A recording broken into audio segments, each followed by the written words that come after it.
ആൺപെൺ ഭേദമന്യേ എല്ലാവർക്കും ആദ്യമായിട്ടൊരു സ്പോർട്സ് ബൈക്ക് എന്ന് പറയുന്നത് കാണുന്നത്, അതായത് സ്പോർട്സ് ബൈക്ക് എന്ന് പറയുമ്പോൾ ആദ്യം തന്നെ ചെറിയ പ്രായം തൊട്ട് ആദ്യം കാണാനിടയുള്ള ഒരു വണ്ടി എന്ന് പറയുന്നത് യമഹയുടെ R15 ആണ്. നമ്മുടെ ഇടയിലുള്ളതിൽ സെക്സിസ്റ്റ് വണ്ടി എന്ന് പറയുന്നത് R15 തന്നെയാണ്.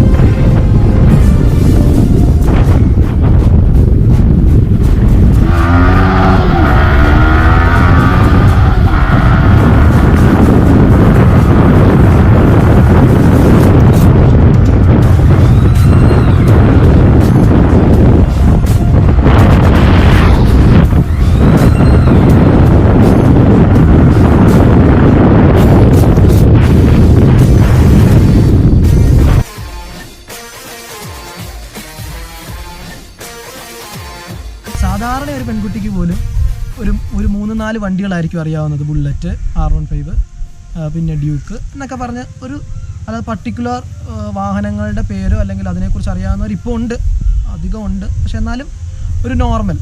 അപ്പോൾ അങ്ങനെ എല്ലാവർക്കും അറിയാവുന്ന ഒരു വാഹനം തന്നെയാണ് R15. അപ്പം അണ്ടർ 2 lakh, അതായത് 2 ലക്ഷത്തിന് താഴെയുള്ള മോട്ടോർ സൈക്കിളുകളിൽ സെക്സിയസ്റ്റ് വണ്ടി എന്ന് പറയുന്നത് നമ്മുടെ ഇന്ത്യയിലുള്ളതിലോ അല്ലെങ്കിൽ നമ്മുടെ ഇടയിലുള്ളതിൽ സെക്സിസ്റ്റ് വണ്ടി എന്ന് പറയുന്നത് R15 തന്നെയാണ്.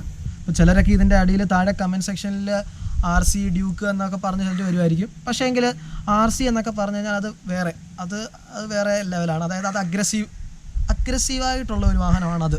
പക്ഷേ എങ്കിൽ R15 എന്ന് പറഞ്ഞു കഴിഞ്ഞാൽ നമ്മുടെ വലിയ യമഹയുടെ സ്പോർട്സ് ബൈക്കുകളിൽ നിന്നൊക്കെ ഉള്ളതിൻ്റെ ഒരു മിനിയേച്ചർ രീതിയിൽ അതിൻ്റെ LED ലൈറ്റിൻ്റെയൊക്കെ പ്ലേസിങ് ആണെന്നുണ്ടെങ്കിലും ടെയിൽ ടൈഡിയുടെ പ്ലേസ്മെൻ്റ് ആണെങ്കിലും ഇതെല്ലാം നല്ലൊരു സ്ലീക്ക് ഡിസൈനായിട്ട് വന്നിട്ട് സെക്സിയസ്റ്റ് വണ്ടി തന്നെയാണ്. അപ്പം നമ്മളിന്ന് വന്നിരിക്കുന്നത് വണ്ടിയുടെ റിവ്യൂ ആയിട്ടല്ല.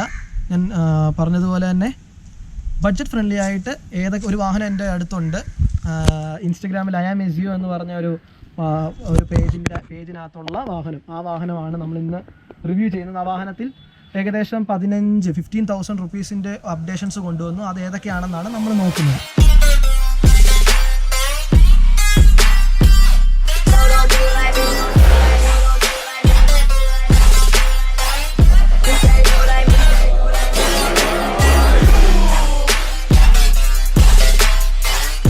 അപ്പോൾ നമ്മുടെ ഈ വാഹനത്തിൽ ഒന്നാമതായിട്ട് നിങ്ങൾക്ക് നോക്കിയാൽ മനസ്സിലാവും, ഇതിൻ്റെ പെയിൻറ്റ് ജോബ് ചെയ്തിട്ടുണ്ട്. അതായത് ഒരു ബ്ലാക്ക് കളറും അതുപോലെ തന്നെ യെല്ലോ സ്റ്റിക്കർ വർക്കുമാണ് ചെയ്തിരിക്കുന്നത്. വേറൊരു രീതിയിൽ, അതായത് ഞാൻ ഒരുപാട് നോർമൽ ബ്ലാക്ക് പെയിൻറ്റ് മാത്രം അടിച്ചിട്ടുള്ള പല വാഹനങ്ങളും കണ്ടിട്ടുണ്ട്. എങ്കിൽ അതിൽ നിന്ന് വ്യത്യസ്തമായിട്ട് ഒരു യെല്ലോ സ്റ്റിക്കർ, അതും അങ്ങനെ വൃത്തികേടായിട്ടൊന്നുമില്ല, നല്ല രീതിയിലുള്ള ഒരു യെല്ലോ സ്റ്റിക്കർ വർക്കും ചെയ്തിട്ട് അതിനെ കുറച്ചും കൂടെ നമുക്ക് ഭംഗിയാക്കിയിരിക്കുന്നു.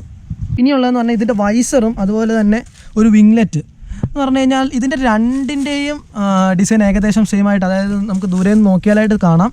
ഇതിൻ്റെ ഈ ഒരു വിങ്ലെറ്റിൻ്റെ ഈ എഡ്ജ് വരുന്നതിൻ്റെ ഒരു കണ്ടിന്യൂഷൻ എന്നുള്ള രീതിയിലാണ് ഈ വൈസർ വന്നിരിക്കുന്നത്. ഇതൊരു ആഫ്റ്റർ മാർക്കറ്റ് തന്നെയാണ്. പക്ഷേ സത്യം പറഞ്ഞു കഴിഞ്ഞാൽ ഞാൻ നേരത്തെ പറഞ്ഞ പോലെ തന്നെ ഇതിൻ്റെ LED ലൈറ്റ് എന്ന് പറയുന്നത് ഭയങ്കര ഒരു അട്രാക്റ്റീവ് തന്നെയാണ്. അതിന് നമ്മളൊരു ഔട്ട് സ്ട്രോക്ക് കൊടുത്തിരിക്കുന്ന രീതിയിൽ, അതായത് അതിനൊരു ഔട്ടറായിട്ടൊരു കൊടുത്തിരിക്കുന്ന രീതിയിലാണ് ഈ വിങ്ലെറ്റിൻ്റെ പ്ലേസ്മെൻറ്റ്. അതെനിക്കൊന്ന് കുറച്ചും കൂടി അതിൻ്റെ ഭംഗി കൂട്ടിയിരിക്കുന്നു. വൈസറാണെങ്കിലും കുറച്ചുകൂടെ എയറോഡൈനാമിക്കാണ്. നല്ല രീതിയിൽ കാറ്റ് പിടിക്കാതെ നമുക്ക് കുനിഞ്ഞിരുന്ന് ഓടിക്കാനായിട്ട് സാധിക്കും എന്നുള്ളതാണ് ഒരു സവിശേഷത. പിന്നെ വരുന്ന ഇതിൻ്റെ ഒരു അപ്ഡേഷൻ, വേറെ അപ്ഡേഷൻ ചെയ്തിരിക്കുന്നത് ഇതിൻ്റെ 2 മിററും ചേഞ്ച് ചെയ്തിട്ടുണ്ട്. മിറർ ചേഞ്ച് ചെയ്തിട്ട് ഇൻഡിക്കേറ്റേഴ്സ് വരുന്ന മിറർ കൊടുത്തിരിക്കുന്നു. അത് കഴിഞ്ഞിട്ട് ഇൻഡിക്കേറ്ററിൻ്റെ കാര്യം തന്നെ പറയുമ്പോഴത്തേക്കാണ് ഫ്ലാഷ് മൗണ്ട് ഇതിപ്പോൾ പലരുടെയും വാഹനത്തിൽ കാണാം. ഇവിടെ നിന്ന് വെളിയിലേക്ക് എക്സ്റ്റെൻഡ് ചെയ്താണ് സാധാരണ സ്റ്റോക്ക് ഇൻഡിക്കേറ്റേഴ്സ് വരുന്നത്. പക്ഷേ അതിൽ നിന്നും കുറച്ചും കൂടെ വ്യത്യസ്ത രീതിയിൽ ഇത് പല ഷേപ്പിൽ കണ്ടിട്ടുണ്ട്. ആരോ ഷേപ്പുണ്ട്, ട്രയാങ്കുലർ ഷേപ്പുണ്ട്, അങ്ങനെ പല ഷേപ്പുണ്ട്. ഇതൊരു എന്നുവെച്ചാൽ ഇങ്ങനെ വെളിയിലേക്ക് എക്സ്റ്റെൻഡ് ചെയ്ത് നിന്നതിൽ നിന്നും ഒരു ചെറിയ വ്യത്യാസം വരുമ്പം ഭംഗി കൂട്ടുന്നു. പിന്നെ ലിവർ ഗാർഡ്, ഇൻ കേസ് വാഹനം വീഴുകയോ വല്ലതും ചെയ്താൽ ലിവറിനൊന്നും പറ്റരുത്. അതായത് നമ്മുടെ കൈക്ക് ഒന്നും പറ്റാത്ത രീതിയിലുള്ള ഒരു പ്രൊട്ടക്ഷൻ കൊടുക്കാനായിട്ട് ലിവർ ഗാർഡും വന്നിരിക്കുന്നു. പിന്നെ എടുത്തു പറയേണ്ടതാണ് സ്ലൈഡർ. എല്ലാവർക്കും അറിയണമെന്നില്ല. സ്ലൈഡർ ശരിക്കും പറഞ്ഞു കഴിഞ്ഞാൽ വാഹനം നമ്മുടെ കയ്യിൽ നിന്നും ഇൻ കേസ് വാഹനം വീണ് കഴിഞ്ഞാൽ നമ്മുടെ പഴയ വാഹനങ്ങളിലൊക്കെ കണ്ടിരിക്കുന്ന ക്രാഷ് ഗാർഡ് പോലെ തന്നെ ഈ സ്ലൈഡറിൻ്റെ ഈ ഒരു പോയിന്റിൽ വാഹനത്തിൻ്റെ മറ്റ് പാർട്ടുകളിലൊന്നും പ്രശ്നം വരാതെ, അതായത് മറ്റ് വാഹനത്തിൻ്റെ മറ്റു ഭാഗങ്ങളൊന്നും ഗ്രൗണ്ടിൽ ടച്ച് ചെയ്യാതെ വണ്ണം ഈ ഒരു പോയിന്റിൽ ഈ വണ്ടിയുടെ വെയിറ്റ് ബാലൻസ് ചെയ്ത് നിൽക്കും. അതിനാണ് ഈ സ്ലൈഡർ ഉപയോഗിക്കുന്നത്. ഈ സ്ലൈഡറിൻ്റെ ഉപയോഗം അതിനാണ്.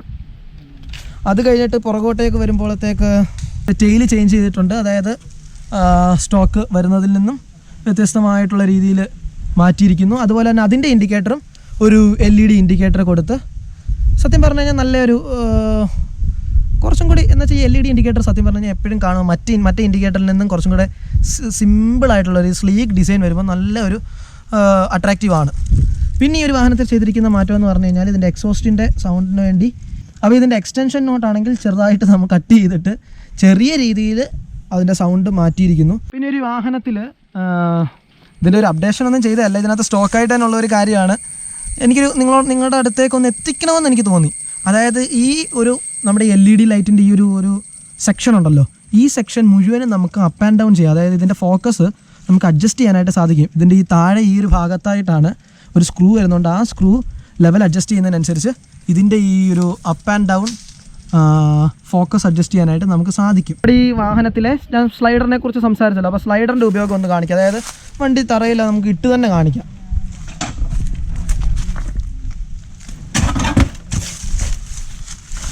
സാധാരണ നമ്മുടെ കയ്യിൽ നിന്നും വാഹനം ഗ്രൗണ്ടിലേക്ക് ഫോൾ ചെയ്ത് കഴിഞ്ഞാൽ എങ്ങനെ ആയിരിക്കുമെന്നാണ്.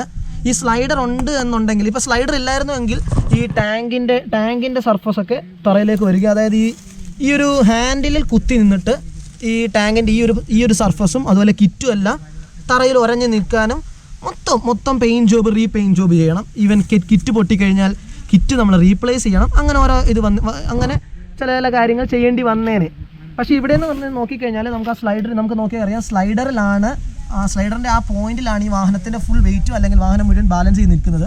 മറ്റൊരു സർഫസും അങ്ങനെ തറയിൽ അങ്ങനെ ഗ്രൗണ്ടിൽ അങ്ങനെ മുട്ടുന്നില്ല എന്ന് തന്നെ പറയണം. പിന്നെ എനിക്ക് വേറെ എനിക്ക് മനസ്സിലായ ഒരു കാര്യം എന്ന് പറഞ്ഞു കഴിഞ്ഞാൽ ഈ സ്ലൈഡർ ഉള്ളത് കൊണ്ട് സ്ലൈഡറിൻ്റെ ഓപ്ഷൻ വരുമ്പോൾ ചില സമയത്ത് ഇൻ കേസ് ഓഫ് സ്ലൈഡറിൻ്റെ ആബ്സെൻസിൽ പോലും വണ്ടി വീണ് കഴിഞ്ഞാൽ ഈ റിയർ വീല് പൊങ്ങി തന്നെ ആയിരിക്കും.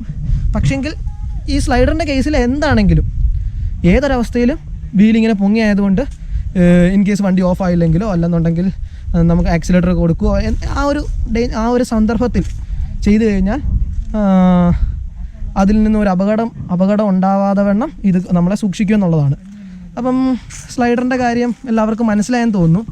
അപ്പോൾ ഈ ചെറിയ അപ്ഡേഷൻസ് നമുക്ക് എത്ര രൂപയാണെന്ന് ചോദിക്കാം. ഇതെൻ്റെ ഫ്രണ്ടിൻ്റെ വാഹനമാണ്. ഇത് ഫസ്റ്റ് ചെയ്തിരിക്കുന്നത് ആദ്യം തന്നെ ഞാൻ നോക്കിയ സേഫ്റ്റി ഫീച്ചേഴ്സായിട്ടുള്ള ക്രാഷ് ഗാർഡും ലിവർ ഗാർഡുമാണ് ഫസ്റ്റ് നോക്കിയിരിക്കുന്നത്. അത് ഞാൻ അറൗണ്ട് രണ്ടുകൂടെ 2000 അടുത്ത് ഞാൻ തീർത്തിട്ടുണ്ട്.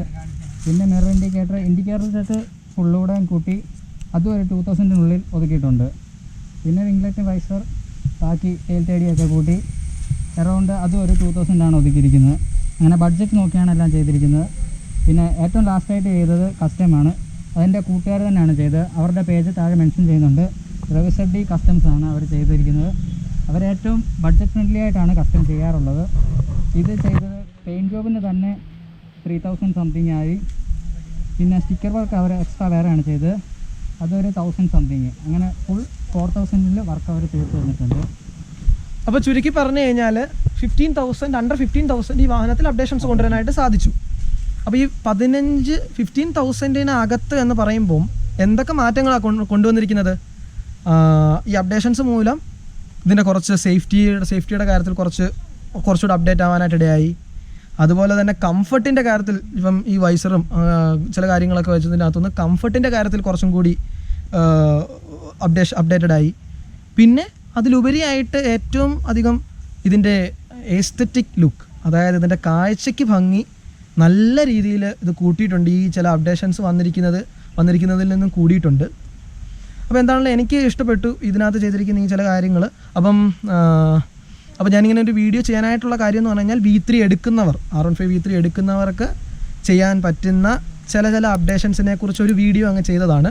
അപ്പോൾ എൻ്റെ ഈ ചെറിയ വീഡിയോ നിങ്ങൾക്ക് എല്ലാവർക്കും ഇഷ്ടപ്പെടുന്നു വിശ്വസിക്കുന്നു. ഇറ്റ്സ് മീ എൽസാഫ് ബസോർ signing out. Bye, see you in next video.